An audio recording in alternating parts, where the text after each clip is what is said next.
Hello, malt mates and whisky enthusiasts. Yep, you malt aficionados. You whisketeers. I'm Ralphie. This is the Whiskey Bothy.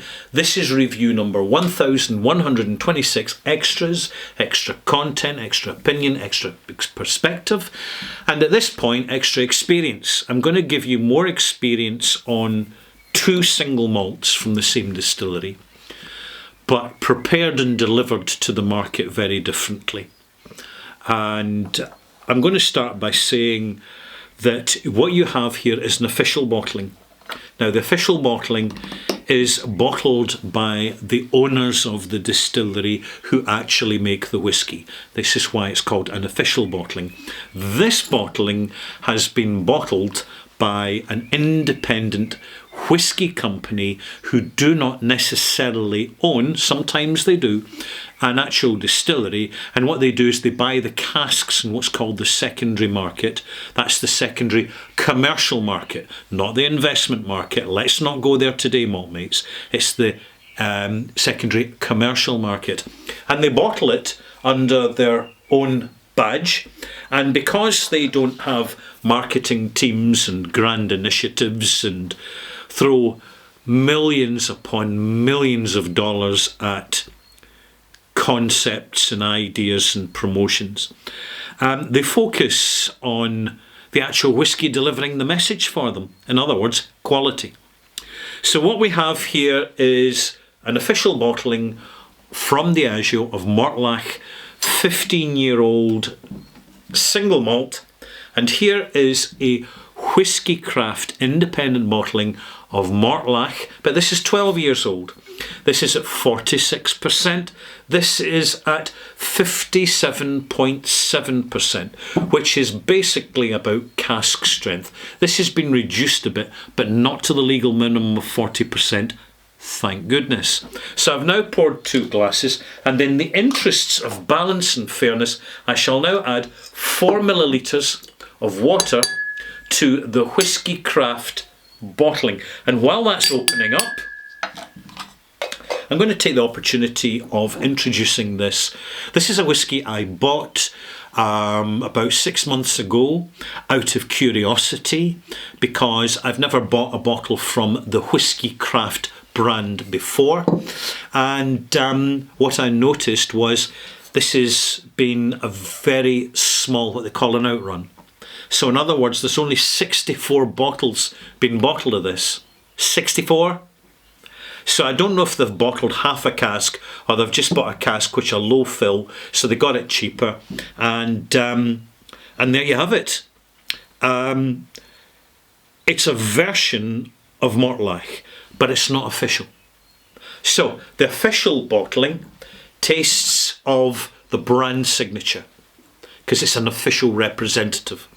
So the actual smell and taste experience is quite a rich maltiness, some relative spicy complexity, and quite a lot of, well, subdued, savoury, bitter notes, and what you call still signature.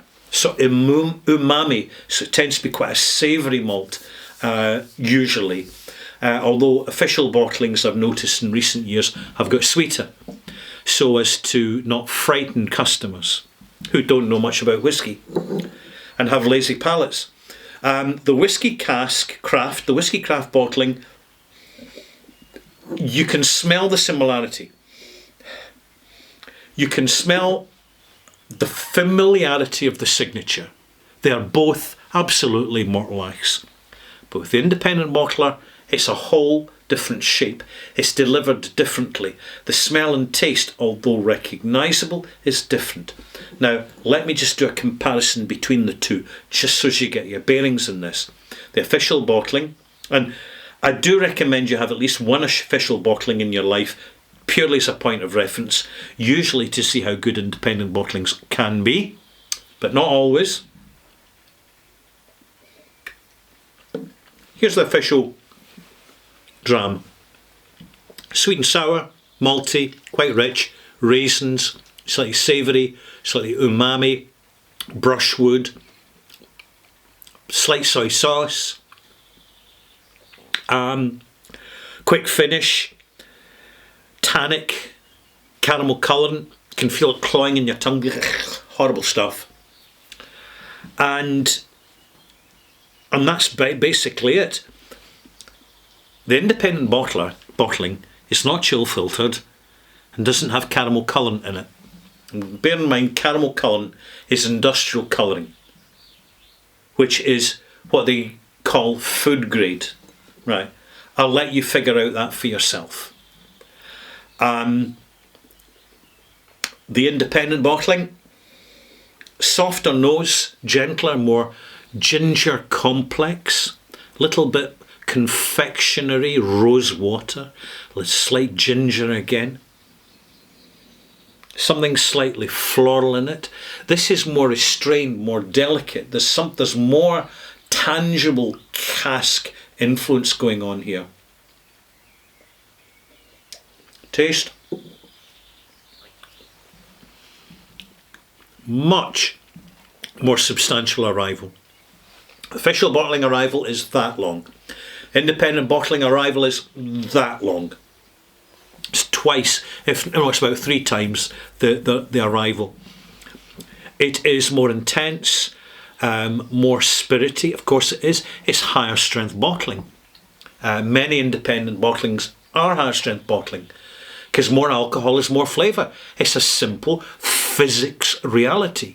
Physics and chemistry reality. The more ethanol in the bottle, the more flavour compounds it can hold and retain over time. So what we've got is, I'm going to add just a little bit more water to this because it is higher strength, just to kind of give a bit more balance to my review. So that's another 4 centilitres of water, just to kind of level the playing field a little bit. Official bottling.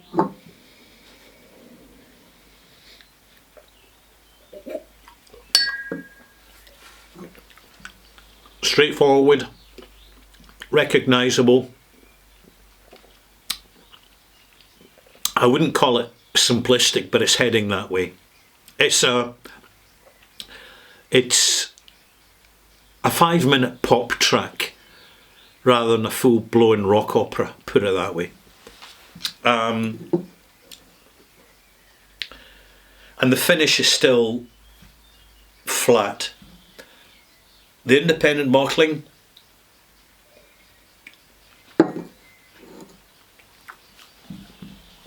much more substantial in their arrival. There's simply more flavour in there.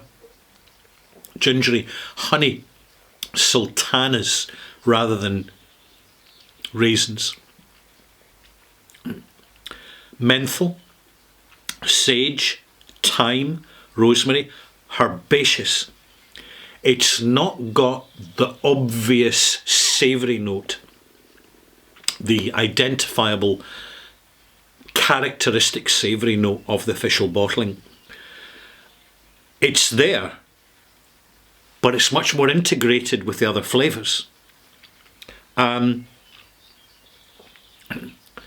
The development is longer. The finish is certainly, it's more like honeycomb, honeysuckle, floral, very, very light tannins. I mean, you can see, looking at these 2 bottles, if I get the light right, you can see the difference in colour. I mean, they're both distinctively coloured. This one from caramel colour, this one from more active cask influence. I'm going to conclude this now. I'm not marking anything. I'm really just using this as a talking point, in that increasingly sooner rather than later, real whisky fans start exploring what independent bottlings are available. Let me forewarn you, is they will not necessarily be what you're familiar with from official bottlings, because they're much more guided by the specific influence of specific casks, whether single cask or small batch. They're a different beast, different delivery, different intensity, but I guarantee you, once you've spent a bit of time with independent bottlings, you'll go back to official bottlings, and frankly, because of this experience, the official bottlings, they just don't tick the boxes anymore the way they used to. And I want you to understand that, okay?